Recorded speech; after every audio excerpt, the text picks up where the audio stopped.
بسم الله الرحمن الرحيم. عن أنس رضي الله تعالى عنه قال قال رسول الله صلى الله تعالى عليه وسلم: رصوا صفوفكم وقاربوا بينها وحاذوا بالأعناق، فوالذي نفسي بيده إني لأرى الشيطان يدخل من خلل الصف فكأنها الحذف. رواہ ابو داود۔ نبی کریم صلی اللہ علیہ وسلم نے ارشاد فرمایا، اپنی صفوں میں خوب مل کر کھڑے ہوا کرو، انہیں قریب قریب بنایا کرو، گردنوں کو بھی برابر رکھا کرو۔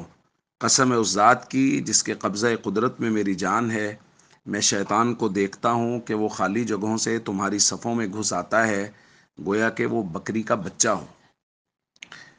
دوستو، نبی کریم صلی اللہ علیہ وسلم نے نمازوں کے دوران صفوں کو درست اور برابر کرنے کی بارہا مختلف احادیث میں بہت زیادہ تلقین فرمائی ہے۔ حضرت نعمان بن بشیر فرماتے ہیں، کان رسول اللہ صلی اللہ علیہ وسلم یسوی صفوفنا اذا قمنا الى الصلاة فاذا استوینا کبر۔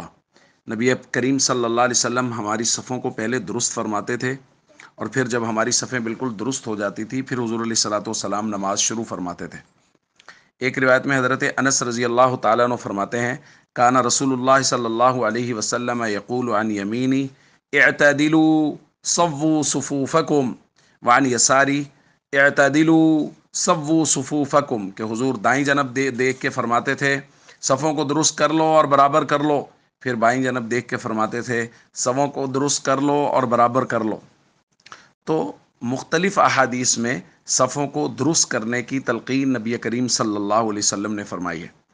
ہمارے یہاں جو نمازوں میں توجہ اور دھیان ادھر ادھر بھٹک جاتا ہے، اس کی ایک وجہ یہ بھی ہے کہ ہم صفوں کے اندر خلل چھوڑ دیتے ہیں، اور نبی کریم صلی اللہ علیہ وسلم نے فرمایا ہے اگر صفوں میں فاصلہ ہو تو شیطان گھس آتا ہے اور ظاہر ہے وہ وسوسے ڈالتا ہے۔ اس لیے ہم سب کو چاہیے نماز کے خشوع خضوع کو قائم رکھنے کے لیے صفوں کو درست کرنے کا، برابر اور سیدھی کرنے کا مسلسل اہتمام کریں۔ السلام علیکم ورحمۃ اللہ وبرکاتہ۔